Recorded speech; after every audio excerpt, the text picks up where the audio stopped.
Tariff go up, tariff go down. Indeed.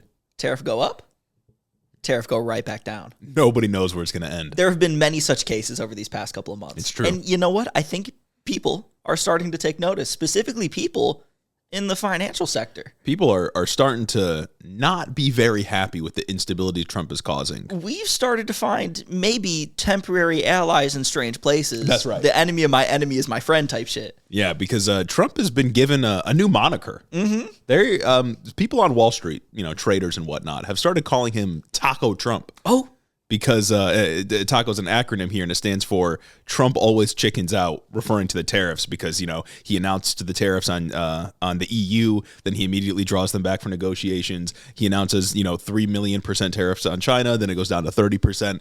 And so what investors have started doing is just banking on him eventually backing down after a few days. Yeah. So they essentially sell and then, they would sell and then buy, or whatever the fucking, however it whatever the works stock out. terminology Yeah, is. I don't know. I'm not a fucking trader, but somebody had the nerve to ask Trump about this directly. And he was not happy about it. And he was not happy about it. And I have a clip here. Now, this is 2 minutes long, and we can pause throughout if we want to, but I felt it was important to get Trump's entire answer here. It's good. Because this is one of those rare times where I feel like Trump's on the defensive. He did not expect to get asked about this. She low-key got his ass. Yeah, I think much like Biden, Trump has been insulated from public criticism by the people that work for him. Yeah. And he hadn't heard about this until this reporter specifically asked him about it, and he got very mad. So I feel like genuinely, the situation is like Stephen Miller and Caroline Leavitt take the hard questions from the press and just don't tell him. Yeah, I don't think that he can see like approval rating polls or how people feel he's doing on the economy or immigration or anything like that. Nice. Much like Joe Biden. Yeah, Much like yeah. Joe Biden. But I think we take a listen to this clip and see what Trump has to say when he's pressed. And Wall Street analysts have coined a new term called the taco trade. They're saying Trump always chickens out on your tariff threats, and that's why markets are higher this week. What's your response to that? I kick out? Chicken out. Oh, isn't that nice? Chicken out. I've never heard that. You mean because I reduced China from 145% that I set down to 100 and then down to another number? And I said you have to open up your whole country. And because I gave the European Union a 50% tax tariff. And then walked it back. They called up and they said, please, let's meet right now. Please, let's meet right now. And I said, okay, I'll give you till July 9th. I got to remind everybody, there have been no deals. No, there's been the one deal with the UK, and that's like barely a deal. But they haven't signed anything. There's Oh, no my legally God, binding yeah. deals that have happened yet. And we'll talk about tariffs a little bit more this episode. But just to remind you, there's been no actual deals signed They yet. haven't gotten anything done. Yeah. I actually asked them, I said, what's the date? Because they weren't willing to meet. And after I did what I did, they said, we'll meet anytime you want. And we have an end date of July 9th. You call that chickening out? Because we have $14 trillion now explicitly. invested, committed to investing when Biden didn't have practically anything. This country was dying. We have the hottest country anywhere in the world. I went to Saudi Arabia. The king told me. He said, we have the hottest country in the world right now. 6 months ago, this country was stone cold dead. We had a dead Untrue. country. We had a country people didn't think it was going to survive, and you ask a nasty question like that. It's called negotiation. You set a number. And if you go down, if I set a number at a ridiculous high number and I go down a little bit, they want me to hold that number, 145% tariff. Even I said, man, that really got up. You know how it got? Because of fentanyl and many other things, and you added it up. I said, where are we now? We're at 145%. I said, whoa, that's high. You said That's the number. high. They were doing no business whatsoever, and they were having a lot of problems. We were very nice to China. I don't know if they're going to be nice to us, but we were very nice to China. And in many ways, I think we really helped China tremendously because, they were having great difficulty because we were basically going cold turkey with China. We were doing no business because of the tariff, because it was so high. But I knew that. But don't ever say what you said. That's a nasty question. Art of the deal, folks. Art of the deal right there. Fantastic. I didn't chicken out. I backed down. Yeah. And I backed down because. It was a strategic retreat. It was a strategic retreat. I did not back down. I wasn't forced to go back. I chose to go back a day later. We might be rage baiting him into actually causing a recession. Yeah, because we'll talk about it later, but like there are some other things that happened this week, particularly yesterday, Wednesday night. And White House officials have said, yeah, we're looking at maybe doubling down on things because we just anticipate no barriers going forward. Yeah. We anticipate many legal wins. And it's like, it still is relevant to call it Schrodinger's tariff, because the entire reasoning behind these tariffs was that it's going to bring back manufacturing jobs. West Virginia has been hollowed out. White men don't have any factory jobs to work anymore. We need to bring the factories back. America wants the factories back, even though when polled, most Americans do not want to work in a factory. Yes.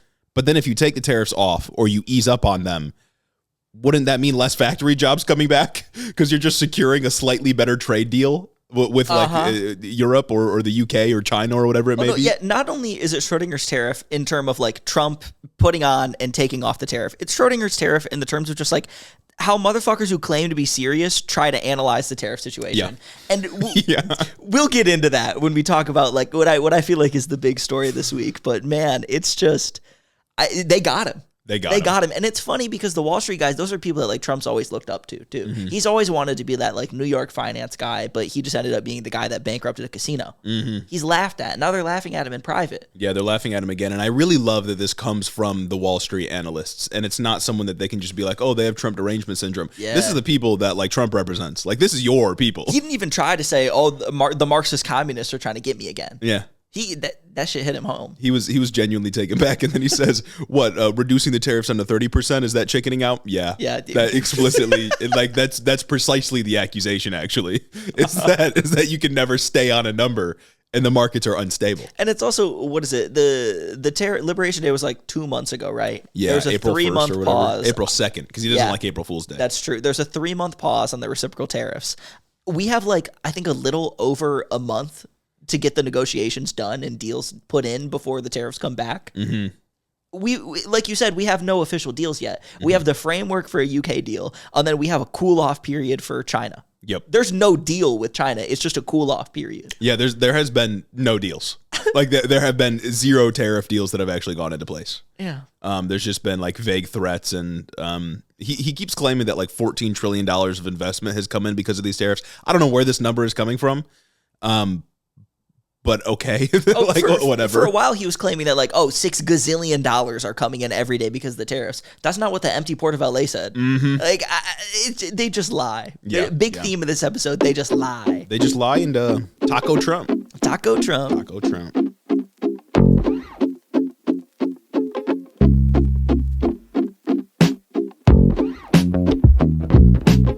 Welcome back to Head in the Office, everybody.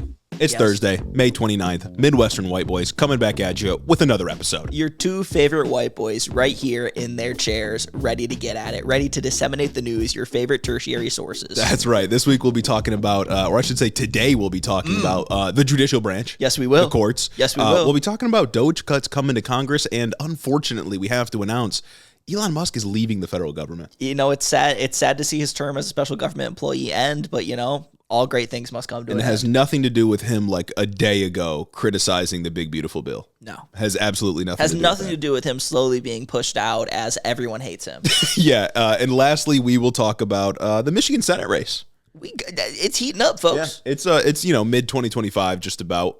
So we have a while before any of this is really going to matter. But I figure we'll jump in, give our take, do a little analysis, and shout out our guy Abdul. Candidates emerge. That's right. Whew. That's right. It's like Smash Bros. You know what I'm saying? Absolutely. So before we get into this episode, I'll remind you all to check out the Patreon, patreon.com/headintheofficepod. Early access to all of our content and commercial-free episodes and postcards. Which we got to start cooking up kind of soon. We do once again. Yeah. So if you got any postcard ideas, let me know. Shoot us a DM. Yeah. Because we did the diploma. Yeah, that's our best work. We did the receipt. People really liked the receipt. I think people that was like a lot the of receipt as favorite. well. That's good. We'll have to come up with something else, but we'll think about it, and you guys will get those in about a month and a half or so, something like that, in July.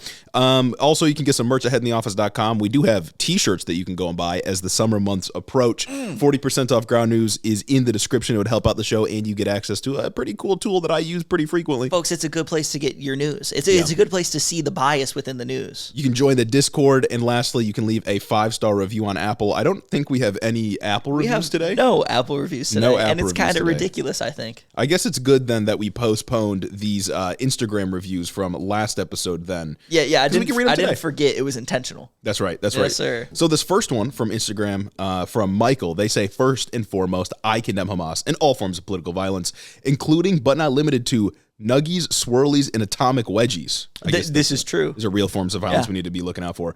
And I can finally say something good has come out of the Midwest. Hiddo has a refreshing tone in both their humor and political takes in a way that I feel represents me better than any of my senators ever could, especially since it seems like that soon is going to be Marjorie Taylor Greene. Ooh. We got a Georgia listener over here.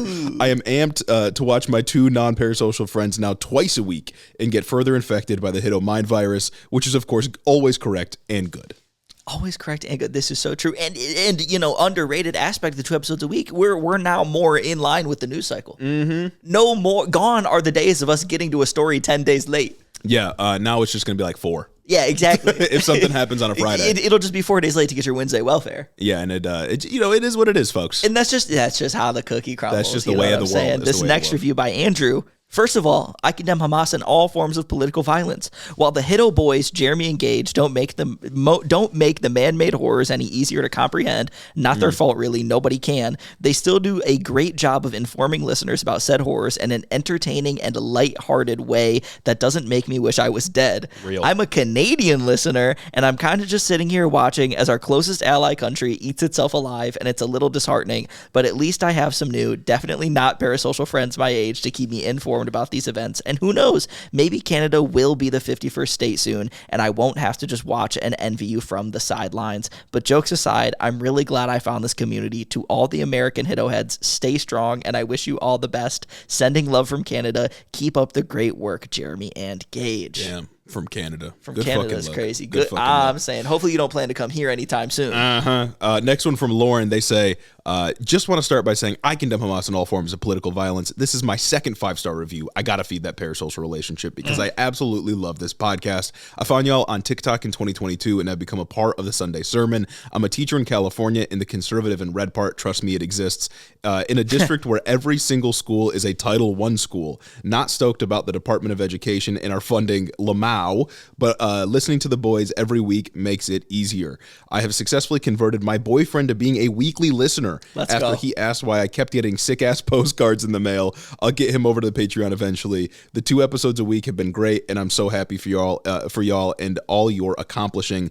Anyways, much love to my favorite podcast. Thank you all. Thank you for all the work you guys do. Hiddo doing the Lord's work, making boyfriends less conservative. Folks, that's what it's about. That's what the DNC should be focusing on. It's true. It's true. The DNC has got to target the epidemic of liberal women and conservative boyfriends. Absolutely. That's what they should be spending this massive messaging effort on, this massive consultant dollars on. Once again, I'm proving why I should be the consultant that's getting paid big money, big bucks for this. This is what's dividing America. It truly is. If we want to win back white guys, the exotic white guys, then we have to uncover the complicated relationship between liberal girlfriends and conservative boyfriends. The white men, they're so hard to understand. You know what I mean? Yeah, they're liking Legos and pop culture. Mm-hmm. I couldn't even begin to wrap my head around it. This next one from Michael, absolute 5 stars, a longtime listener since I think episode 10-ish. Oh my God. And I felt that after you guys achieved the impossible of going full time and 2 drops a week that I'd finally leave a review. Sorry, it's a bit long. Let's start with my condemnation of Hamas and political violence. Listening to you guys has really opened my eyes to the reality of our political system and its absolute insanity, especially living in Oklahoma. Prayers up to you, buddy. Your funny yet constructive banter make hearing how basically everyone in charge doesn't have our best interest at heart more digestible, and I constantly bring up your guys' talking points on issues. I'm still waiting for more Hiddo Book Club. Come on, you've got the multiple episodes a week now. Just read some books. I'm trying to fit it in the schedule. I digress. Really looking forward to more episodes and continuing the Tariff arc we find ourselves in. P.S. What are your thoughts on the end of JJK? Personally, there's bits I'm disappointed about. However, I think the author was sick for a time and deadlines. To spare the animes only, I fucked with the Gauntlet. Everything leading up to the last 3 chapters, and then when the announcement came that it was ending, I felt things were a little bit rushed, but I'm ultimately satisfied, and it's not something the anime can expand on when it gets to that point in like fucking 2035. That's so depressing. Yeah, we're not getting that shit animated forever. I mean, like the body of JJK as a whole is just bangs so unbelievably hard. So hard. So, I mean, the ending not being like perfect, especially because it's rushed, I can forgive. Because exactly. Like all the parts between the beginning and the end are just And nothing, incredible. Nothing was so like egregiously bad about the ending. It was just a little rushed. He just got there a little bit quicker than I think he should have, just specifically in those last 3 chapters. But it is what it is. It is what it is. I think then it's time we get into the episode. I think it's time we get to the episode. And this week, I gotta say, we've talked a lot about the courts. It's in the Biden term and in the Trump term. And in the Biden term, courts, bottom of the barrel, worst branch of government by far. Yeah. The judiciary, just a wide gap between what they could do and what the other ones were doing. They were trash. I was on my abort the court shit. But now, I got to say top 2, and it's not 2. Yeah, it's judicial tyranny, and I support the king. Absolutely. You know what I'm saying? Yeah, if anybody's got unitary whatever power, it's going to have to be... I fuck with unitary judicial theory. Exactly. It's going to have to be the 3 liberals on the Supreme Court and, various district judges around the country. Yeah. Even Reagan and Trump appointees. Oh my God! Yeah, the Trump appointees being anti-Trump now is what's funny to me, and it's not like they're not like anti-Trump in the way a liberal is. It's just like, dog, this is illegal. Yeah, he's just so far off the deep end that even the guys that like fuck with the fringe theories can't rock with what he's doing right now, and that finds itself at the center of what we're discussing today. Absolutely, because last night it was announced that a 3-judge panel on the Federal U.S. Court of International Trade unanimously struck down Trump's tariffs. We're so back. Recession is off. Recession is off, folks. Get your trinkets. Back. Go buy everything you want to now. It's good. It's good. It's good. Trump's tariffs have been deemed illegal. And before you claim lawfare and activist judges, because I know that will get thrown around, I know Trump will put out a truth about it, although I haven't seen it yet. I know Stephen Miller's going to insert himself into the conversation. Stephen Miller already said judicial tyranny. Judicial tyranny, baby. He's been on this thing forever. He tweeted something last week that was like 250 years ago when General Washington marched to somewhere, blah, blah, blah. He never would have envisioned this. General Washington, buddy? We're reaching dangerous levels of white. Yeah, and it's also like judicial tyranny is when judges do something I don't like. Exactly. Like I never claimed judicial tyranny. But that's like real though. I never claimed judicial tyranny when like the Supreme Court like overruled Roe versus Wade. I just said like it's a rogue institution that is out of line with the common interests of the people. Yeah. But these guys are saying that it's like judicial tyranny. Yeah, like they've taken over everything. The executive has no power. I think the executive has a bit too much power right now. But I don't know. Good things are good and bad things are bad. You know what I'm saying? But before the lawfare accusations happened, the 3-judge panel was comprised of an Obama appointee, a Reagan appointee, and a Trump appointee. Huge. What a mix. Yeah. What a weird concoction of viewpoints. The Reagan and Trump appointee. That's great. Was it a unanimous decision? Unanimous decision. Come on. Not a single dissent. You got O'Bungler and you got Reagan agreeing on something. And I think the opinion was authored like anonymously, so we don't know which one it was. Which, in my mind, to confirm my biases, is the Reagan appointee wrote this because that's the worst one in my head. You know what I mean? I mean, honestly, it's got like I feel like the Trump appointee would probably be worse in this scenario. Like Reagan, obviously bad. Yeah. Well, I'm thinking mostly in terms of like the Supreme Court too, because like I feel like the judges that we've seen flip flop have been the Trump appointees. True. Whereas the Bush guys, the neocons, were the ones that really are just stuck in their ways. I wonder what happened here.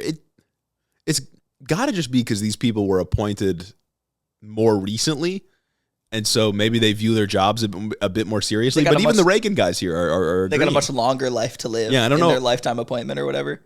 I don't know if there's any generalizations I can make here. I have no idea. I could not engage in a hasty generalization right here. Exactly. That's a fallacy. All I know is it's crazy. It's crazy out here, this wicked mix of ideology.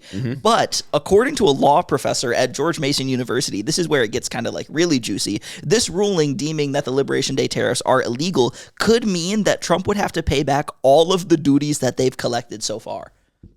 What a banger. Although it's interesting when we kind of dig into like what this would actually like look like, because despite Trump having to like give back money generally, which is cool and I fuck with, because I kind of just fuck with punishment. In this instance, I fuck with him losing. I fuck with him losing. Yeah. The people who he's going to be dispersing money to are not going to be the American consumer whose prices were raised, who had to pay more for goods as a result of the tariffs. It would be money dispersed back to corporations and importers who would not then pass it on to consumers. Oh, they'd pocket that shit immediately. Exactly. Because, I mean, what apparatus could they even begin to take on to be like, oh, we're going to redistribute this wealth that we've been giving back to everybody who's purchased a product. Please submit your receipt to us within 30 days. Yeah. That's just kind of impossible. It's like a win, but it's mostly just a win for corporations, should that even be true. And that's annoying. And I wonder how much they've even made on these tariffs so far.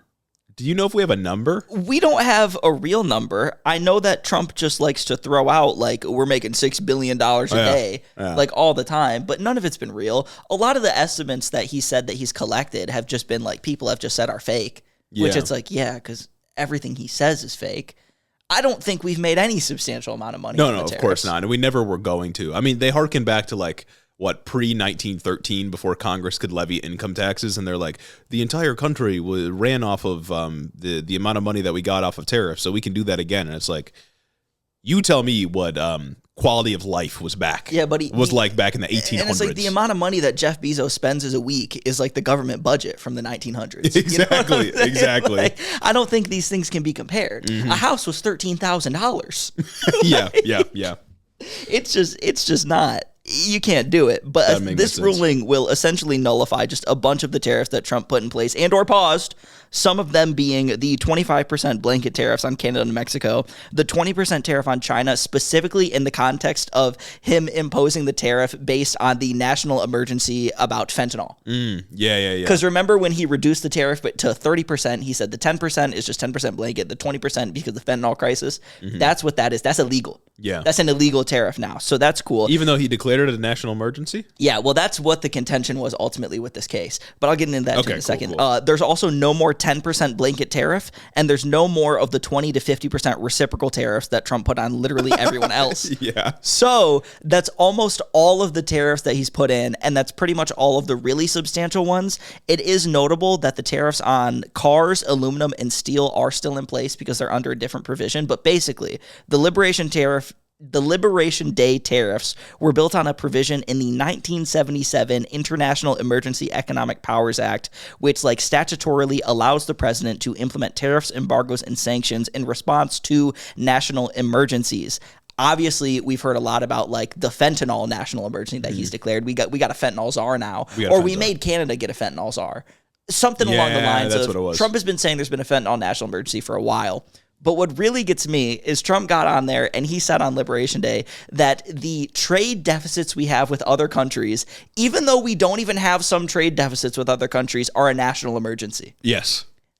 Buddy. And while we calculated that excluding services, we only counted good imports. Buddy, these things are just fake. And the calculation was just wrong. Yeah. It was wrong and fake and bad. And it's not an emergency that we have a trade deficit with Zimbabwe. Or Lesotho. It's not an emergency to us. Yeah. So clearly there's something about the way that Trump has been throwing around the term national emergency that's wrong. And what these judges say is that it was basically illegal. They essentially ruled that this is bullshit, saying that Trump overreached his authority. The judges said explicitly that the federal the president does not allow the federal law does not allow presidential implementation of tariffs in this manner. It has to be an actual genuine country destroying emergency for you to be able to get out there and do wicked tariffs like this. So the judges essentially said that Fent is not a national emergency. Is that the ruling? Pretty much, or at least not. Not that Fent isn't a national emergency, but it's I guess, it would mean that the fentanyl crisis that he's saying isn't a national emergency. Right. Which kind of makes sense. It's the fentanyl crisis is bad. Yeah. But it's not bad in the ways that it's directly killing the nation. And it's not bad in ways that we need to overstep Congress's power to regulate international trade. Yeah, and it's not bad in a way that could be resolved through implementing tariffs on Mexico and Canada. Yeah. Because as we have said many times, it's something like 80% of fentanyl that's trafficked from Mexico into the U.S. is done by an American citizen and then distributed to American citizens. So putting an import tax on goods coming from Mexico doesn't resolve the issue. It's a homegrown problem that we have demand for, which is why the drug flows over the border into the United States. I think essentially the ruling is saying if you want to declare it an emergency, it has to be an actual emergency. And then maybe we can talk about tariffs after that point. That's interesting. Interesting that I didn't think judges would come in and say that they can't declare a national emergency because of, X, Y, and Z. I fell for the propaganda that the president could just do it. So, that's what I thought. Yeah, I thought that the president could just do tariffs, but no, there's actually laws that authorize them to do it. that specific law in terms of national emergency. And then there's another law that allows them to do it if they engage in like a review and blah, blah, blah. There's some other things. That's why the auto, steel, and aluminum tariffs are still in place. Those ones will still fuck you. Oh, yeah. Don't get me wrong. Like if anybody wants a new car, that sucks. Yeah, but this is less world ending. Yeah, it's less literally everything will be more expensive and more just like a couple things will be more expensive. You can still get $30. Yes. You can still get 250 pencils. And that's important. Yeah. That's important to a guy like me. You know what I'm saying? And as of now, Trump has already appealed the ruling. Obviously, administration officials have got out and said they're not backing down and that they're going to continue as if the ruling didn't happen. And multiple outlets are reporting that the issue is expected to make its way all the way up to the Supreme Court. Do we get another 7-2 banger? I don't know. Do we get another 7-2 banger? I don't. This one's tough because I feel like there's so much in how you interpret what is and is not a national emergency. Yeah. And there's also the line of like the Constitution strictly authorizes Congress as being the person who deals with trade. Right. Yeah. So all of these laws have functioned to take away power from Congress to give them to the executive in very specific instances. And I feel like the Supreme Court has not interpreted those things in our favor in like the past. But I mean, who knows? They're kind of on a wicked arc right now. Yeah, and I don't know if you have this in here, but I think for Congress to establish a tariff, it's just strict majorities in both chambers. So I don't think they would need to overcome the filibuster. Okay. So Republicans could implement Trump's entire tariff regime if they want to. I don't think that they're going to do it, though. I think there's probably enough holdouts that don't want to, like, destroy the country, especially just before maybe their reelection in 2026. So who knows what's going to happen here? Republicans certainly have the option to sort of codify all of this.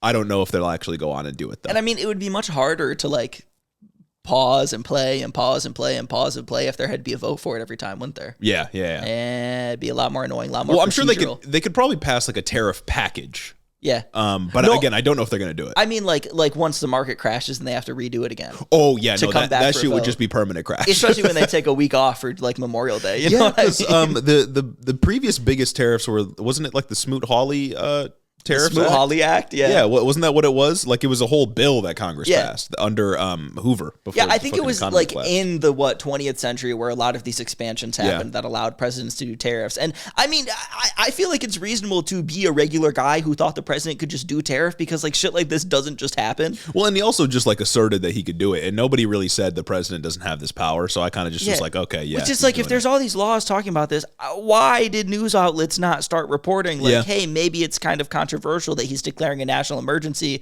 because of a fake trade deficit he made up. And it's like he declared a national emergency on fent. There's a lot that we could do with national emergency resources to go after like drug addiction. Yeah. Like a lot of like genuinely good, materially beneficial things that we could do. And the only thing we did with that national emergency was implement tariffs. Yeah, it was make it more expensive for you and push more people into drug addiction. Yeah, honestly, exactly. It doesn't make any goddamn sense. No politician takes anything seriously. Yeah, it's frustrating. It's a really good time we live in, and yeah, like it's just no president has ever come in and said I'm going to tariff the entire world. Yeah, that does not happen. This is like historically new. But I'm left feeling like my my primary and secondary sources failed me in this one and not preparing me as well to be able to think that, oh, this lawsuit could happen. Because these lawsuits have been building for like a while. And I knew that lawsuits were happening, but I thought they were frivolous because like I thought the president could do tariff. Yeah, as always, I never have and I never will do anything wrong. So it's not my fault. No. I'm a tertiary source. Exactly, yeah. I disseminate what the other sources tell me. And nobody else was fucking focusing on this. And that's really goddamn annoying. Yeah, but at the very least, they're a lot of them are halted for now, so the world won't end for a little while. The world will not end. That's cool. But like, let's be honest, we're all kind of curious what would happen. I'm kind of like if he didn't chicken out, if Trump didn't always chicken out, like what would happen? How much of the tariffs would Walmart eat? Realistically, would Walmart have to close all of its stores? Like what? Genuinely, what would happen? I don't know. World ending, perhaps. As of now, the tariffs are illegal, so that's kind of really cool. But I still think consumers are in a pretty like precarious position when it comes to this. Much like the Bidenflation during like COVID-19 that came mostly as a result of like the supply shock from a global pandemic. I think the stage has been set for corporations to raise prices and keep them high while having an easy scapegoat. Yes. Because some tariffs are still there. They've still paid more to import some things under tariffs before they were illegal. We don't really know if the Trump administration will have to pay back those duties to these companies. Even if they do, they're not going to give those to us. They're still going to keep those prices passed on to the consumers. They're not going to lower prices in the future because they've already proven that consumers are willing to pay for these things at the newer price. Yep. It just seems like, once again, everything, even if justice is served in the sense that Trump can no longer break the law or do unconstitutional things, the American consumer still gets fucked because he tried. Right. Yeah, like Amazon's not going to be like, oh, this trinket had a 20% extra charge on it from tariffs. We're actually going to drop the price 40% now to make up for that. So it's cheap. Like, they're not going to do that. They're not going to credit your account. Like, prices are sticky. My only hope is that people will accurately see that all of this is happening because of Donald Trump. Like, they wouldn't have this cover to raise prices, even if like prices don't actually need to be raised, if it wasn't for what Trump has been doing. Yeah. So hopefully people accurately assign blame, and usually they do blame the president in power. It's just like a lot of Trump supporters have this miraculous ability to be like listed the policies that Trump is enacting and say, I hate all that, but like Trump's still doing a good job. Like Trump's still doing a good job, and that was actually Joe Biden's fault. Exactly. All the bad things were a fault of the Biden regime. Yeah. So we'll see what happens there. But fingers crossed people know what the fuck's going on. I really hope so. But that's like the big news for what happened this time. While we talk about this story, I do want to take a moment to discuss how CNN Business is devil spawn. Because boy, when a story like this breaks, right? When a story like this that has a lot of technical details comes out, and it's like, I like to look at a wide breadth of sources. Naturally. To see if, maybe Politico publishes something that CNN doesn't, and that's a useful stat that I can disseminate to my audience of tertiary source enjoyers. That's absolutely right. And you're intellectually curious. That's the responsible thing to do as somebody who's intellectually curious and wants to get to the root of an issue. An academic, if you will. Exactly. And this morning, that brought me to a CNN Business article. This specific article was titled, quote, "Tariffs and Trump's entire economic agenda were just thrown into chaos." I see that title. I think that's a banger. I think I want to read it. Absolutely. I think that's going to contain some good information. Grab my attention. Some useful information. Yeah. And I'm going to walk away a better, more informed citizen from reading it. Absolutely. I was not. None of those things were true. Oh. None of those things were true. Not Shame. whatsoever. I actually just kind of walked away angry. Within this article is, I think, everything wrong with CNN in terms of how they've been treating Republicans in order to seem less partisan over the last few years. And I think that's compounded by the CNN Business label rather than the CNN Politics label. Because, finance guys are the devil. CNN Business is devil spawn because it's written by finance men, the devil. Yeah, this is true. This is true. This is true, and this is verifiable. This is we've seen it. These are facts. We may even have video of them crawling out of the holes in the ground. I've seen. I don't know, but there's many such cases. I can assure you. I have sources that tell me. But man, I want to start by reading you the beginning of the article. So the article starts out, quote, "A U.S. federal court's ruling late Wednesday against President Donald Trump's authority to levy some of his most sweeping tariffs may have also dealt a serious blow to the president's entire economic agenda." That's fine. Okay. There's nothing wrong with that opening paragraph. Frank, to the point, I'm here for it. It is a fact that tariffs were a part of his economic agenda. I don't have a problem with that statement in a vacuum, like in of itself. But then we get to the next paragraph. Absolutely. Very next paragraph. Trump's core economic policy has been his historic tariffs, but the administration has described its aggressive trade actions as just one leg of a three-legged stool built on tariffs, spending cuts, and tax cuts. Trump's economic agenda relies on all three components to stand strong. And I think you can tell it's that last line where I really take issue. All right. You know what I mean? When you frame things this way, there's this underlying assumption that what Trump is doing is serious. When you say that you need these tariffs and the tariff revenue for his economic agenda to stand strong, you make me think that he's really principled in doing all of this, and that these three legs of the stool are carefully cut.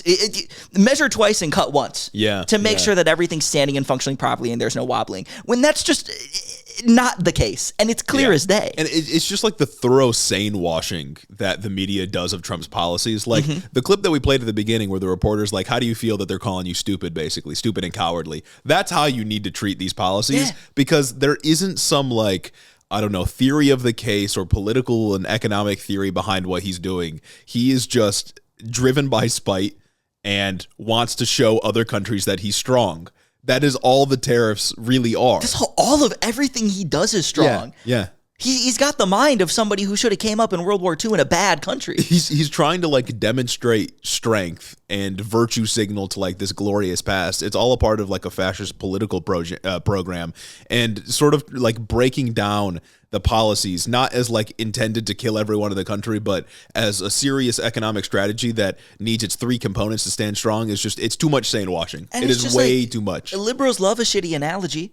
Liberals can't help themselves from putting it in there, and in this case, it's like the assumption here is that should Trump's tariffs be allowed to stand as like one leg of this three-legged stool, his entire economic policy would then be rational, sound, and maybe even like effective. Yep. You're framing it as what could be strong. That got me. It's an issue that I've had with like media and just the way people talk about politics for a while, is that like the morality of politics is completely extracted.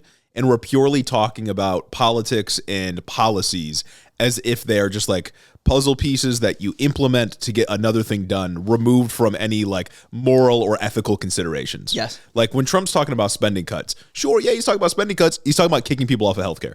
Or when he's talking about tax cuts, yeah, okay, generally he's talking about tax cuts. It's tax cuts for the rich. It is a transfer of wealth. And you can call that an economic strategy if you want to, but I think we should be a bit more honest and less vague. And it's like some of these organizations want desperately to be perceived as less biased or even unbiased, that they will present the most evil policy imaginable, killing people by kicking them off healthcare in another instance, as just like some banal thing that's being done. Yeah. Because instead of the bill that kicks people off Medicaid, it's healthcare spend. It's budget cuts to then pay for tax cuts. It's not kicking people off Medicare to pay for tax cuts for the rich. Yeah, but it's like even then, it's like you're calling it spending cuts, but the the spending deficit is going to launch up like $2 trillion over the course of 10 years for how this budget is like outlays its spending. So it's increasing spending in the sense that we're cutting down on revenues because of all these tax cuts. It's like, fucking absurd. They don't want to put any morality into the way that they word things, and because they intentionally leave it out, they leave it biases the people who are doing these things, and those people are pushing something forth that is evil.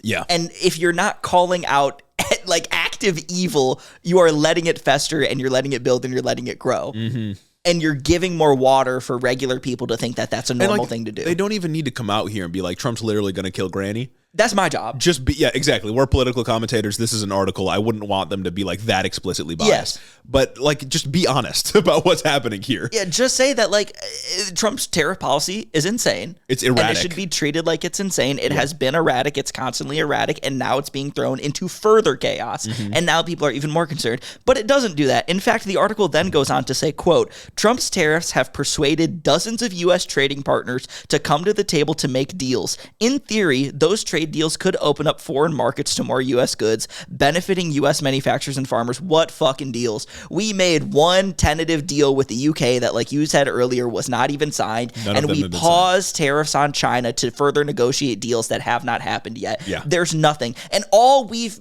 reportedly got from the UK deal is the UK gets to send us luxury cars, and we have to send that, or they have to take in our shitty beef. Yep. That's the deal that we've got. Yeah. That's it. It's totally meaningless. Like in the negotiations we've had with Canada and Mexico agreed to do things that they were already doing. They have nothing to actually do with trade. They just said, sure, I'll appoint a fentanyl czar.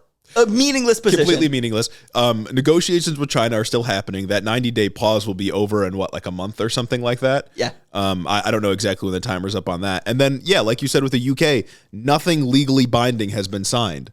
There is no trade deal beyond the details that we gave you a couple of weeks ago, and even those are fucking lackluster. It's nothing. Like, why are you going out of your way to say, oh, maybe like they could get deals from this? Like maybe Trump put a gun to their head and maybe they'll agree. That's cool. That could happen. And like it says, in theory, the trade deals could open up foreign markets. But why don't you say in the next sentence, in actuality, nothing's happened? Yes.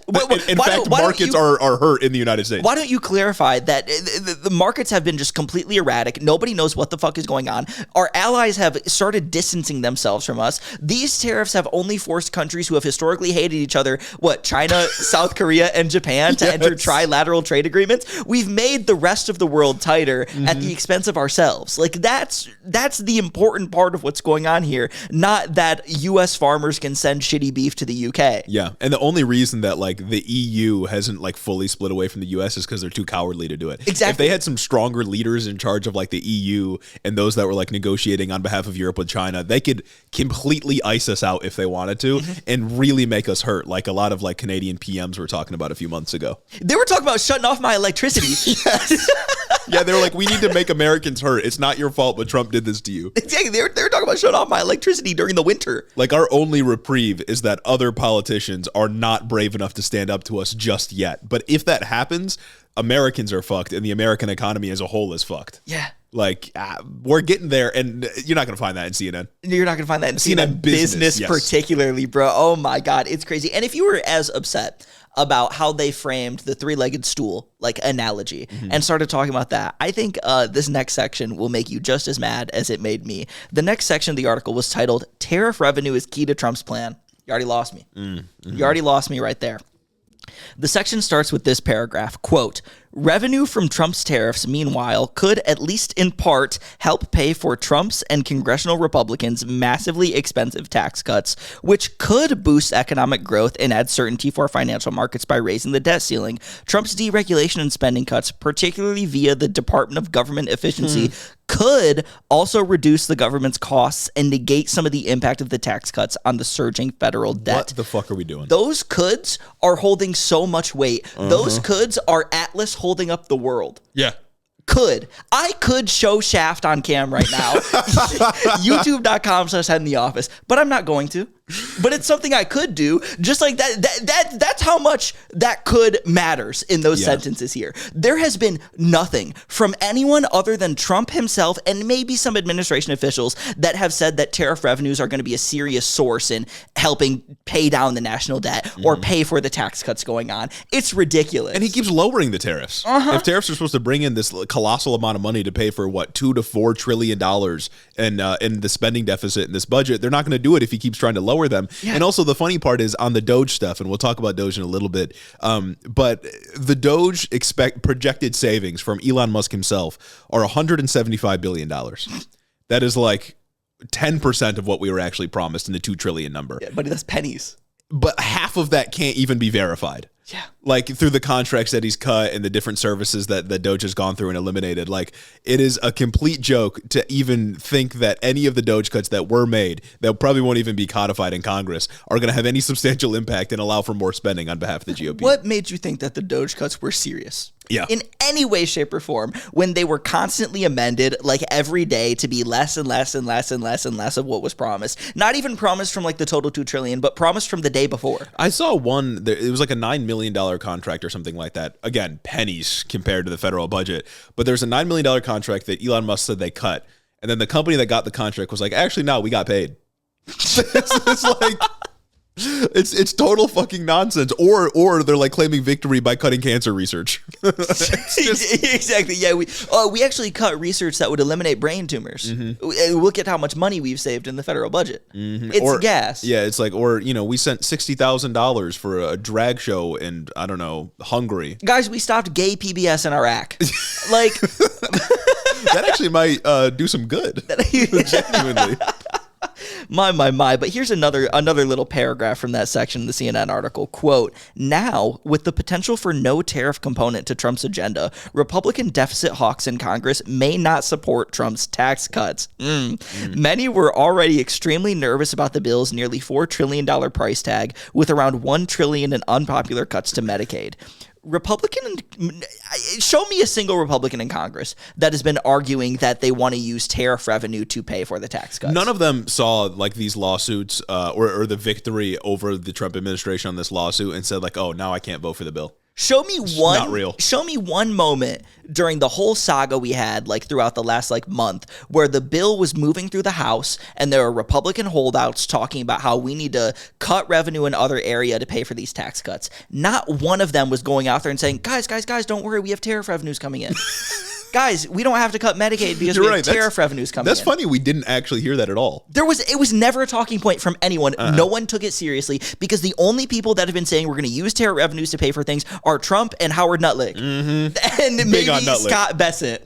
That's it. Republicans in his own caucus didn't even take him seriously. His own party doesn't take that seriously. Why are you at CNN Business taking that seriously? Every single Republican argued that we need to pay, or that argued that we need to cut more things because they weren't happy with the bill, said we actually need to cut Medicaid more to pay for tax cuts. Not we need to make sure this tariff revenue comes in so we can pay for these tax cuts. It's we need to kick more people off healthcare. Yeah. You don't need to do this work for them. This is entirely just your thing that you are saying because you have like a boner to get out there and have a unique perspective. Yeah, none of this new spending was justified on the basis that we can pay for it with the revenue we get from tariffs. It's we need mass deportations because brown people bad. Yes. Like that's just yeah. And we're gonna kick brown people off Medicaid, even though that's just in California. And we're also gonna kick you off Medicaid because brown people bad. Because you're an able-bodied man who should be at work. And we need to reform the estate tax. You guys don't get it. You don't fucking get it. Because people who are passing down estates to their kids, they earned that. You didn't earn Medicaid. Motherfucker, get back to work or school. God damn, bro. Well, no, school isn't work. I think you can be in school for like 80 hours and still get Medicaid with the new cuts. It's a work requirement or school requirement. Interesting. Okay. Yeah. But it's 80 hours. Like it's going to be like 4% of recipients then that I can't imagine it's many. This would apply to, but of course it'll kick a lot more people off because they won't be able to complete the paperwork. But, absolutely. Yeah. So then the article goes on to gather a couple quotes from people who I presume are respected in finance. These quotes basically boil down to Trump said tariffs would bring revenue to offset costs. If tariffs can't do that, then Republicans will have to adjust the tax cuts or further cut spending. And it's just people who say they're smart, people who I'm told are really smart, people who are heads of economic institutions and capital markets like Jeffries are getting out here and saying these things.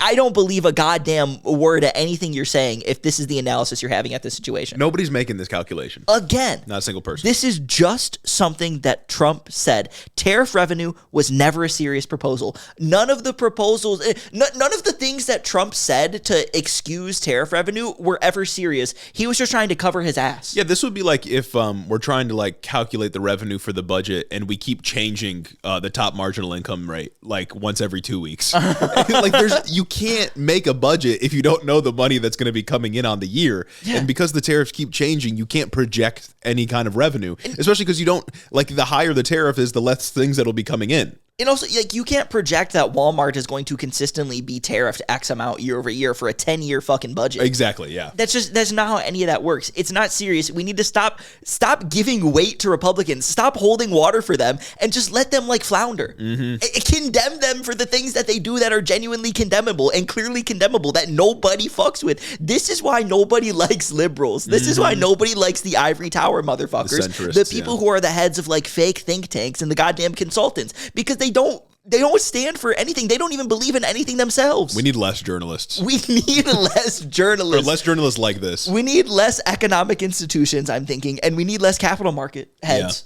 Yeah. And fake titles within those capital markets, because it's really getting absurd. And it's yes, sometimes they say that tariffs are going to pay for everything. Other times, Trump and his administration guys say that everything is going to be made here in-house because the tariffs will be so expensive that manufacturers will be forced to come here if they want access to the U.S. market. You genuinely cannot have it both ways. Those are irreconcilable realities. Exactly. You can't do that. The more manufacturing that comes here is the less tariff revenue that comes in. You can't factor that into the budget, and the more tariff revenue that's coming in, the less manufacturing is here. Howard Nuttlick got on, and he said iPhones are going to be made in America at the same time that Trump is saying that tariffs are going to pay for everything. Yeah. What is going to be tariffed? Are we going to have export tariffs paying for everything? Like, brother, come on. And it's like, just to relate it back to the article, like all of those considerations, the fact that you cannot have it both ways there is not going to be considered or adjusted for in the budget. Yeah.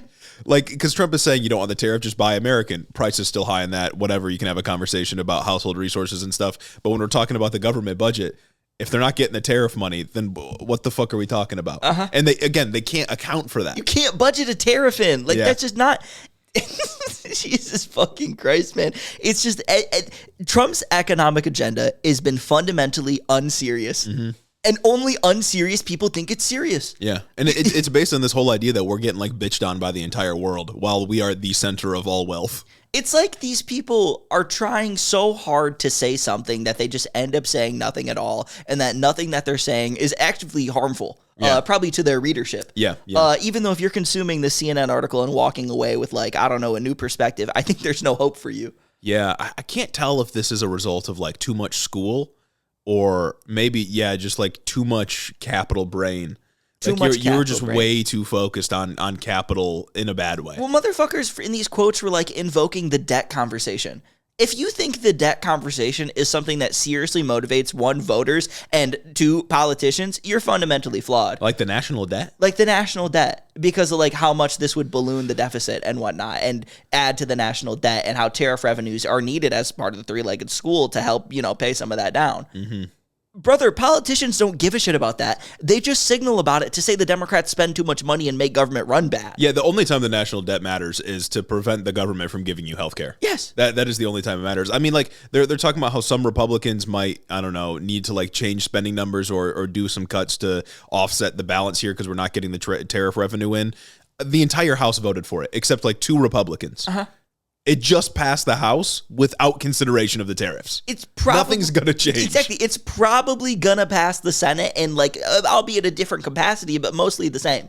Maybe there will be less tax cuts. We don't really know yet, but I guarantee you nobody's going to be sitting there. Goddamn, Josh Hawley isn't going to be like, guys, the tariff revenues are out. We got to completely fundamentally reconsider this bill. The only Republican I've seen have an issue with the deficit spending in this bill is Rand Paul, and I think he'll fall in line. Yeah. Like Rand Paul was like, we're not cutting enough in this bill, but I don't think he's going to stop it. He pretends to be principled, but he always falls in line. Or he'll be the one vote against that doesn't matter because the bill passed anyway. Yeah. And he gets to pretend that he's the principled one. But I think if push came to shove, he would still vote for this. I think if push came to shove and he was the last person needed to say, I don't know, break the tie or bring it to a tie so J.D. Vance could break the tie, he'd do it. He'd do it and it wouldn't matter because he's from Kentucky. Exactly. Like he could go back he could get elected the next day. What a weird state, Kentucky. They got him, they got Mitch McConnell, and they got our boy Andy Bashir. Doesn't make any goddamn sense. Fake ass state. Yeah. Fake ass state. Fake ass state. Fake ass tariffs. Fake ass economic agenda. I don't even want to call it an economic agenda because it's just throw shit at the wall, but like bad because nothing's sticking. The only thing that's gonna stick is prices up. Exactly. My. Bask in the glorious light of Hiddo merchandise. Absolutely. We have so much on offer that you can find right now at headintheoffice.com. We got stickers, we got shirts, we got hoodies, we got hats, we got everything you could possibly imagine. And it's divine, folks. It's beautiful. And it's one of the best ways you can support the show. So go and get some merch, bathe in the glory of the radiant Hiddo light, and support the show. Support the show. We've got a variety of different colors. We've got blacks, we've got grays, and we've got green like money, most importantly. We love money here on this podcast. So head over to headintheoffice.com, support the show, and get yourself some merch. Anyway, speaking of cuts, speaking of Congress. Oh, yeah. We got to talk about DOGE and our guy, Elon Musk. Because, guys, again, we announced it at the top of the episode, but bad news. Bad news. Elon Musk, a day after expressing his disappointment with this big, beautiful budget, he's announced that he's leaving the federal government. The government just fired real-life Iron Man. Stark Industries just lost their government contract. We're finally cutting waste, fraud, and abuse, folks. We are finally getting that waste, fraud, and abuse out of the government. Elon Musk is gone. Hell yeah. Apparently, in an interview the other day at the beginning of the week, he was upset that the DOGE cuts were essentially being overshadowed by the increases in the deficit under this budget. And it seems like this led to him getting fired immediately. You know, it's really funny, this whole like DOGE situation too, because it's like we originally thought, okay, DOGE is going to be nothing. It's going to be this fake like governmental body that really only has advisory power, and Trump's going to ignore it. It was just a thing that he threw him unplugged controller to get him money, unplugged controller type shit. And then it got really scary for a second. Well, then they got access to the Social Security database. Then they got access to the Social Security database, and they did a lot of bad things, and they got access to information they shouldn't have in very dangerous ways, and it was bad.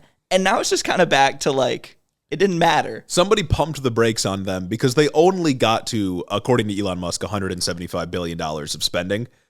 But even that number is suspect, as we talked about before. Yeah. So it's unclear exactly the amount of damage that they were able to do. I mean, the stuff that they did manage to do, like, cutting the medical research grants and stuff, genuinely harmful. Despicable. But that kind of thing might have happened anyway. It's not clear. Like, if Elon Musk wasn't there, they might have done that regardless. I mean, he's going after Harvard. Trump's looking at taking away all the grants to Harvard. So that's medical research. But it's still net negative, obviously. But fear not. If you are a lover of government efficiency, Republicans are preparing to introduce another bill on top of the budget to Congress to codify some of the DOGE cuts. And again, I want you to keep your eye on the ball here. The goal was $2 trillion in spending cuts. Okay? Elon Musk told us that Republicans told us that DOGE is going to cut $2 trillion. He later revised it to like $1.5 trillion, but more than $1 trillion in cuts were coming our way. Our government was going to get more efficient, way more efficient. But congressional Republicans, to supposedly codify the DOGE cuts, are considering a bill that would cut $9 billion with a B from the federal budget dedicated to NPR, PBS, and foreign aid programs. Oh, so it's just defund news sources bill. Mm-hmm. It's the defund news sources bill. So DOGE, $170 billion in cuts? 175. That's what Elon Musk We're going to codify $9 billion of that. We're going to codify $9 billion of those cuts. Yeah. And again, Elon Musk promised $2 trillion. That's 2 with 12 zeros.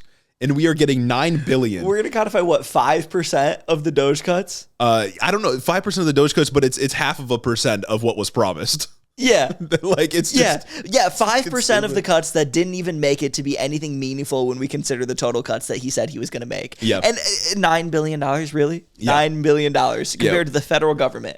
$6 trillion in mandatory spending, federal government. Yeah. And the excuse that conservatives have been using, there's actually been 2 of them. One of them has been that through reconciliation, they can really only touch entitlements, which for the most part is true, although they are funding like the military and stuff like that. But for appropriations bills like this would be, that's where you can fuck with your discretionary spending. It's like $1.6 trillion every year. So, and part of that discretionary spending, as we'll talk about, goes to NPR, PBS, other news organizations, and we'll explain the dynamic there. But the other excuse they've been using is that, and I saw Stephen Miller especially talking about this, saying that the trade deficit, or not the trade deficit, the national deficit, the budget deficit actually isn't increasing because they aren't implementing new tax cuts. They're just extending existing tax cuts. So over 10 years, we're actually not increasing the deficit by $2 trillion. Bro's beefing with math. Bro, it's just there. Yeah. It's literally right there in front of you. You're cutting revenues. Yeah. And like, it's also, projected revenues. There's also like the projected revenues, there's that. And there's also the idea that like the tax cuts were set to expire.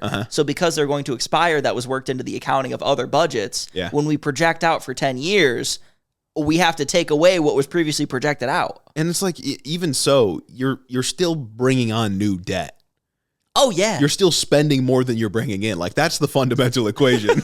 And that's where increases to the deficit come from. And the argument is that we're not spending more because we're not doing any new tax. There are new tax cuts, but we're just mainly extending tax cuts that already exist. But it's like, you're still not bringing in enough to pay for the bill. The money's not there. Yeah. So that's stupid. But to get into like the actual bill that's going to be proposed, we don't have the text yet, but we have the gist of what's happening. They are trying to cut funding to NPR and PBS specifically. And the aspect that I want to focus on is that Republicans accuse, and this is really a new thing, this wasn't happening before, but it's Elon Musk specifically and now Republicans that accuse NPR and PBS of being biased because they receive government funding, right? The idea is that they are basically state-run media because they get tax dollars from the federal government. Sesame Street, famously state-run media. That's PBS, right? Yeah. And it is true that NPR and PBS receive money from the Corporation for Public Broadcasting. This is a group that was established in 1967 to fund media around the country. CPB receives about $500 million from Congress every year, and they decide how that's distributed, and some of it goes to PBS and NPR.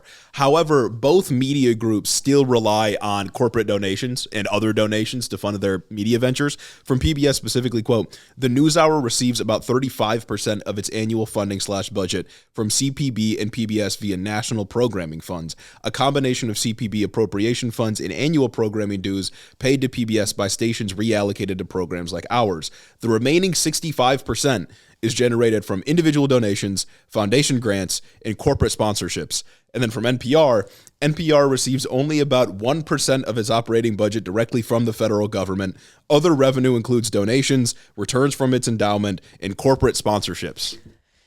Nice. So explicitly, like, it's not state-run media. the CPB is not like designing content for them to make. It's literally just handing out money. And even so, they get money from other sources too. So if the argument is that getting state funding leads to state-run propaganda, then what happens to that equation when we reckon that, or when we incorporate that they get money from elsewhere? Yeah. It just doesn't make any goddamn sense. Especially NPR, considering what 1% of their budget you said comes from the federal government. Yeah. Like, okay, they'll be fine and they'll be able to do more things the same. In fact, maybe they will become biased after this. No, honestly, yeah, because it's like, okay, fine. I understand the trepidation when people hear that the government funds certain like news outlets. You know what I mean? Yeah, it sounds fucked. It sounds suspect, and I understand. So if the idea is that the place where you get the money from sort of corrupts or influences the content that's made, then why is there no commentary from anybody about corporate-run media? Mm-hmm. Because media requires funding. You need funding to produce media. Yes. And it's got to come from somewhere. So if it's not coming from the government, okay, fine, you're suspicious of that. Why is there nothing to be said about money where that comes from corporations, especially when we consider that we know what money is coming from the government is where it's going? You can track that easily. Yeah. You know where the taxpayer money is coming from. You know what it's being spent on. You have no idea what corporate donors are requiring of media organizations when they give their money over to them. I can't track what grants Exxon is giving out to whatever media operations that they're donating to and what's attached to those grants, what they can say and cannot say. Yeah, we don't know where Fox News gets their donations from. Like we have no idea, but there's no like talk about that at all. It's only focused on the government. Because then there's a fundamental conversation just about like capitalism. Of course. And for-profit media and for-profit corporations running into media and the profit motive and the incentives that come along with all those things like that. It's just, nobody wants to have that conversation. Nobody wants to have that conversation. Nobody wants to have the conversation. And instead, we're going to defund Caillou. Yeah. And at the end of the day, like, it's not actually about a principled critique of the government's influence in the media. They're just going after NPR and PBS because they don't like what they publish. Yeah, once again, it's just the government punishing institutions that they don't like. Exactly. It's just like Harvard, but I guess less severe in this instance, and they've gone less far. Yeah, they're just attacking the press because they disagree with them, right? They're seen as biased. And like, luckily, NPR seems like they'll be fine. 1% of their budget comes from the government. Yeah. So it seems like, I mean, they'll be impacted to some degree, I'm sure, but they'll be fine. Hopefully PBS will be fine. But it's like, you don't actually care about the thing you're bringing up. You just don't like PBS because they said Trump's tariffs are going to hurt people. Oh, what a theme. Yeah. Republicans not actually caring about the things they bring up. Yeah, it seems like it's the way of the world. Way of the world really, truly is. To end off this week in news, I think we should come back to our home state. I think we should. We got to talk about Michigan. The Great Lakes State. While we're talking about the way of the world, we got to talk about the ways that we can maybe change the world. Oh my God, and that's what's important. That's what's important. The point of podcasting is not merely to describe the world. To change it. But to change it. Absolutely. Put that on my gravestone. I came up with that myself. You know what I'm saying? Bury me with my microphone. That's right. We want to talk today about the Michigan Senate race, because this is something that we will be watching closely. Senator Gary Peters is not running for re-election, so this leaves an open seat in 2026, which both parties will be looking to fill, especially much to my chagrin, because Michigan is a purple state. Very, very purple right now. And it's upsetting. It's really upsetting. Obviously, we don't have a full slate of who's going to be running yet, but some people have popped their head up. Some people have officially entered their names into the hat. So let's talk about first the Democrats. Yeah. Because obviously that's the field we'll be watching in the primary season. People I'll maybe be supporting. And there's I'll maybe be reluctantly supporting. There's one banger in here, and there's another that I think would, obviously anyone's better than a Republican. We don't want Republicans to control the government. However, I don't want another Alyssa Slotkin. I don't. Yeah, it'd be really bad if there was another Alyssa Slotkin for me and for everyone else around. So the candidates that have announced so far are Representative Haley Stevens, representative in the House, Dr. Abdul El Sayed, State Senator Mallory McMorrow, and State Representative Joe Tate. Hiddo is firmly behind Dr. Abdul El Sayed. Yes. Abdul's a cool guy, Medicare for All guy, wrote a book about Medicare for All, progressive on basically every issue. Yeah. He's got great takes. We've met him. Yeah, we have met him. Mallory McMorrow seems fine. She's got some iffy opinions, especially on shit like Israel. Dime a dozen in the Democratic Party, I suppose. Although, seems fine. She's had good rhetoric in the past. But my beg for the future is that we please do not get Haley Stevens. It can't be Haley Stevens. Please, God, it cannot be Haley Stevens. Haley Stevens winning the Michigan Senate primary for the Democrats, or just winning the general election, would genuinely mean we have a second Alyssa Slotkin in the Senate. I cannot have a second Alyssa Slotkin hitting the Senate. I can't. I genuinely That'd can't. be bad. Haley Stevens' top donor in the 2024 election cycle was AIPAC. And House races are a lot less expensive than Senate races or presidential races for that matter. So the top dollar amount doesn't seem like that much, but her top donor was AIPAC, and it was $47,000 for that campaign. That's like from the PAC itself, but also people that are a part of AIPAC. And then in 2022, Haley Stevens' number 1 and number 3 top donors were AIPAC and the Pro-Israel America PAC, respectively. And that was a lot more of an expensive race because Andy Levin was challenging her in the primary. Andy Levin's pretty outspoken against Israel, and the AIPAC money came in and helped Haley Stevens win.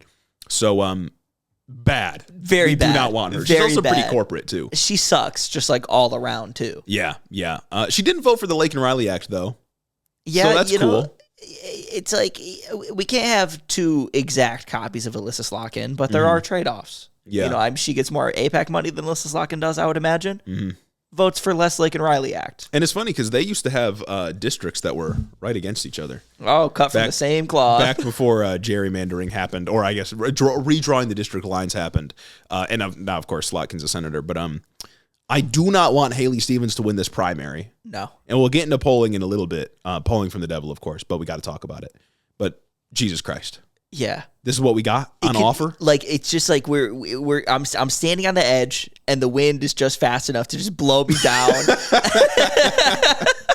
Yeah, I'm not prepared for that gust of wind. I'm not prepared for it. I'm trying really hard, man, but it could hit me and it could be bad. Yeah. And of course we call it like it is on this podcast. So we got to talk about the Republican primary as well. Only 3 have announced so far. Mike Rogers, who ran against Slotkin last year and lost. Fred Hurtubise. Nobody. I do not know how to pronounce his name. And then Kent Benham. Nobody. I don't know who the other guys are. Mike Rogers is probably going to win the primary and then hopefully lose again. The Fred guy, big MAGA dude. I looked on his campaign website. Mass deportations, draining the swamp, tariffs, abolishing the IRS. Like, yes, hell yeah. He's that kind of guy. Kent Benham is a dentist and doesn't have a campaign page. So no policy so he's a serious politician. Yeah, absolutely. Man, Mike Rogers, it's like the one thing that kind of gives me hope, I guess, when it comes to just like the Senate map in general, not who the senators are, because like we've talked about Haley Stevens, that can be very scary. Yeah. But what gives me hope with Michigan at least not flipping red is the fact that Mike Rogers lost to Alyssa Slotkin. This is true. And I think Alyssa Slotkin outperformed Kamala Harris. Yeah, of course. So it's like, if you're losing to Alyssa Slotkin. I think like raw numbers, less people voted in the Senate race. Like people just turned out, voted for president, turned their ballot in. For sure. I mean? Yeah. Like Kamala Harris had more ballots cast for her than Slotkin had cast for her. Yeah. But that's always going to happen with president versus the Senate. But yeah, Slotkin won where Kamala Harris lost. Yes. Right. And I think a big reason for that is just people didn't vote for the Senate race. Yeah. Like people that came out to vote for Trump didn't then vote for Senate. But we should before we end off here, talk about polling real quick. I love polling. Polling's for the devil. Yep. But polling's really got me before. We I've got a vendetta. We got our first mock-up general election contest between each of the candidates and Mike Rogers. So I figure we could talk about it because we will be following the Senate race closely, and maybe even if we're lucky, talking to some of the people in the Senate race. Stay tuned. We'll see if anything like that could happen. But currently, Stevens does the best against Mike Rogers. What a fucking hell we live in. With Mallory McMorrow having a 1% lead against him, and Abdul falling behind Mike Rogers by 2%. All very, very close, though. And also, it's a year and a half out until Election Day. A lot can obviously change. But I will say, guy named Abdul, only 2% behind. That feels like a good sign. I was gonna say that feels like a dub. That feels like a dub. But do you know what Stevens' lead is? Only a couple percent. Only a couple percent. That's not a wide gap. And I think it's also because like Stevens, I feel like Stevens is a pretty well-known name. Abdul hasn't been in electoral politics since 2018. He ran for governor in the Democratic primary, and then Whitmer won, of course.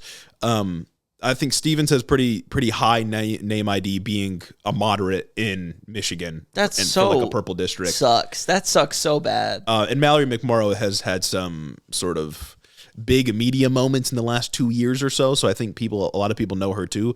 But dude with the last name El Said, having, only 2% behind feels good. That does feel good. That makes me feel hopeful. It's like how Zorhan is closing the gap on Cuomo. I need him to win so bad. I need him to win too, because I think it's like 2 months ago he was 40% behind Cuomo in like the mock polls or whatever, and now I think he's only 12% behind. So he's closing the gap, and there's still is there 2 months before the primary? I think it's 1 month. Which is like the primary. That's basically the election. Yeah.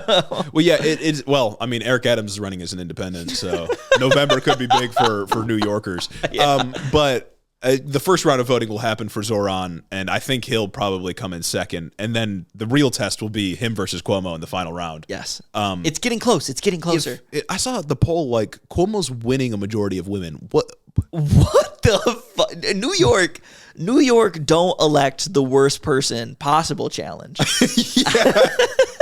It's crazy. Y'all are so bad at electing good people. Why? And motherfuckers talk about New York like it's this bastion of Marx. That it's just it's where woke goes to get woker, where conservatism goes to die. Yeah. Yet they pick the most conservative Democrat every single time. Yeah, and I know Cuomo's got 100% name ID. He's got that advantage working for him. I think I saw Zoran's winning amongst white people, just generally. Nice. Which is college educated elites, I'm guessing, yeah. is the what's happening there. But I so desperately need him to win, brother. Everything he does is a banger. He's so good at the new media stuff too. He makes good videos. He talks good. I saw this interview he did with I don't know, some news channel. He speaks well. He responds so quickly. He's got such a quick wit when it comes to in navigating these probing questions and these questions that are designed to get him into a corner. He's good. And Cuomo literally runs away from interviews. And he's a liar who is being investigated totally legitimately by the DOJ. He's a liar who doesn't even live in the city. Guys, he lied to Congress. He's scared of the city. He's scared of the city. Man, if New York doesn't elect Zoran, I'm gonna lose my mind. I don't even live there, but I need this to happen for our political discourse. If New York elects Zorhan and we get Haley Stevens, oh my God, I might have to retire. If New York doesn't elect Zorhan and we get Haley Stevens, I might have to retire. Man, I don't know, man. I'm praying that Haley Stevens does not win here. She can't. I mean, again, we'll be watching it. I might have to get out and door knock. honestly, I can't live with the world like this. You know what I mean? Yeah. Because that'd just be evil. That's evil unchecked. It's rampant. It's bad man, good times, good time, blah blah blah blah blah. We're in the bad times made by bad men or whatever. Exactly. That's it's real. I believe in it. It's real. It's a cycle. I heard it from my friend Joe Rogan. Especially because it's gonna be a big year for Michigan in 2026 because we also have a governor's race too. Yeah. All the three top executive positions are gonna be open, and the governor's race is heating up too because it's it's Garland Gilchrist, Benson, Jocelyn Benson. Yeah. Who else has announced on the Democratic side? Yeah. There's another one in there that I'm forgetting. And Mike Duggan's running independent. That's scary. That pisses me off. And John James is the conservative running, right? Did he formally announce, or is it just assumed that he's the guy? I don't know, but I also heard Tudor Dixon is toying with it, and I need a return to Tudor Dixon, brother. I really would love a debate between Hiddo favorites John James and Tudor Dixon. Oh my God. I'd go in person. Fuck it. Oh, I'm in the media room. I'm in the media room. I'm pulling up yeah. I'm gonna try to ask an audience question. You think we could? You think we could be in a media room for something like that? Come on, it's like the Michigan Republican gubernatorial primary debate. Representative James, why have you never passed a bill? Why did you lose 5 elections and keep going down and down? What makes you think you can win this with your record of losing? Oh man, if John James wins the primary and loses again. They had to put bro in the thumb. He had to move. He had to move. I don't think that's where he's from. No, absolutely not. Yeah, that guy blows. We'll see what happens. I'm excited to see more ads. They're like, I was in the military. Yeah. Oh, we'll get tired of them by the time they're done. That's true. That's true. Man. It's gonna be big in Michigan. So, folks, let us know. Let us know if you got big elections coming up that we could monitor. Because let us know if you got wonky candidates that you think need to be highlighted on a national stage. Before we know, I mean, I would assume primaries in Michigan are March usually. I think March or February, something like that. So the shits are far away. I feel they're far away, but by the end of the year, we'll be having Democratic debates for Senate and shit like that. Oh, that's gonna be so gas. And governor, and maybe I don't know if they do Secretary of State AG debates, but we might have to live stream those. We'll be back on our live stream bullshit because that's what I'm saying. You remember the Pennsylvania? Yeah. Did we live stream the Pennsylvania? primary debate, or did we just talk about it? I think we just talked about it, yeah. We'd have to live stream like the Michigan one Oh, if that 100%, shit heats up. 100%. We got to live stream that. Yeah. So we'll be back on our live stream stuff, but that's a ways away. Figure we would take an early preview of what's happening in Michigan in electoral politics. But I think that ends off our episode this week. That does. And now we're just left with our great, wonderful, beautiful, stylish patrons. And, we got some feedback about the DOGE purge that happened here ahead in the office.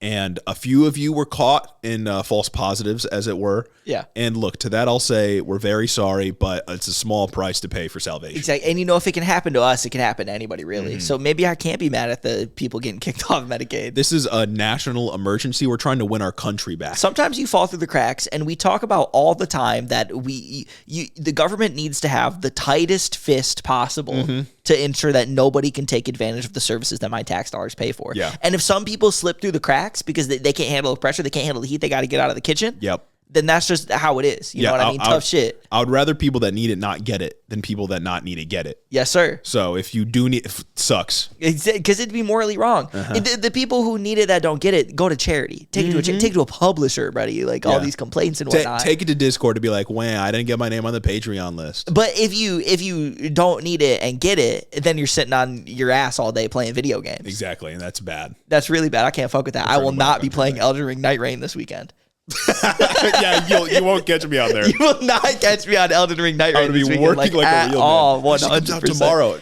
But I'm not going to. But I'm not excited about it though. I'm not excited about it at all because I'm a man and I go to work at least 80 hours a week. You know what I'm saying? That's right. Special thanks to Caden Kraut, Chris the Postman, Christy Beck, Mike Japlinski, Clayton Lefebvre, Mark Yeager, Caleb Joy, Rich Toro, Tari Fergalaki, Max Vezquez, Jacob Rogers, Colton Mooberry, Fixer Punk, Jim Egbers, Jeff Muzzy, Bega Burrito, Cincy Alex, Joe Stenstrom, Adrian Sandoval, Chloe Sam 601, Colleen Cutsfer, Yook, Jennifer DeVoe, Croft Fishin, Benneth Bennington III, Alexia Benanti, Big Booty Beatdown, Sam Maloney, Ted Cruz's Boy Toy, Dictator Jace, Luke O'Shea, Carker Tarleson, Danielle Jackson, The Word of Microsoft, Jennifer Science, Aaron and his Gundams, Darth Father, Tailored for Content, Corey Chambers, Retro Mondo, Emma the Dude Slayer, Veronica, aka V, Raxon, Ass Smith, The Grotler, Murder in a Trench Coat, Casey Lynn Kelly, AK Gon, Zach Lantian, Info Russell, Austin Greif, Marcus Corbett, Caleb Roper, Taylor Rensock, Cammy, Tylen Freeman, Isaac Hodges, Madeline C, Anna Valinic, Casey C, Say Yes to Wes, August, Particular Pickman, Sir Capalot, Jeff Science, Brendan is Egg, Froggy Gumjob, Jackie Boy, Shameless, Coherent Babbles, MJ Sharp, Michaela Muncie, The Walls 3000, Chris T, Kishan Lala, Amanda R, Tyler J, Damian Blues, Particulon, Memfrez, Rhonda Stiletto, Midwest Marxist, Joe the Mailman, Gary from West Michigan, Shawnee GG, Juniper Not Jupiter, Stacked Crabs, I Crowley, Urban Peach, Lord of Forlorn, Holt Forsyth, Booty Snakes, Dew Fairy, Chelceratops, Austin Lima, Lane Waltz, Azim Fida Hussein, Gorgeous Girl Mukes, Brooklyn G, Noverk the Dastardly, Goldthorn, Addie Book, Merlin, Cryle Bongi, Sergeant Pookie, Hoodie, Kim Kitsuragi, Rose Grimm, Christian, Jamie the Young Extremist, Jack the Heathen, Archer W, Evan Mingo, AJ Torres, Elo Nico, Jake Hall, Seth Schmidt, Noah Sajas, Majo What, Ultra the Dragon, Mercy Boku, Dick Cheney and 6-Inch Heels, Luke Wechter, Henry Kraggles, Tristan Ringsmith, Yaya, Asura the Atheist, Aiden Reese, Deep State Agent, Puddle Pirate, and My Mom. Thank you all so much for supporting the show on Patreon. And I think I can't remember who it was, but somebody did upgrade, and they commented that they upgraded. I think their username was KC. Oh, shit. I'm sorry if I forgot to put you on the list. You know exactly where to sound off to. And, I just got to say, I used to think, like, 2 years ago that list was getting long. I don't know if I can say all this. And now I'm thinking that list isn't long enough. My stamina's up. My stamina's up 100%. And there's names at the bottom of this list that I want to read, but I can't. I could double, triple, quadruple this list. I'm locked out statutorily from reading the names at the bottom of this list. I cannot do it. I'm binded by contract unless the list gets longer. So if you want me to get to your name, and more importantly, if you want Jeremy to get off your name, you need to get your friends to sign up. Big for that. And I wonder if we need to set up another goal. I think we should probably set up another goal. I just don't know what else could we do for you people? Would you people want another Hiddo book club as like a goal? Yeah, let us know. We'll read a really short book, 10 pages. We'll read a newspaper. We'll read an article for the I'll read an issue of the New York Times. Anyways, that's the end of our episode, and thanks for listening. Have a great weekend.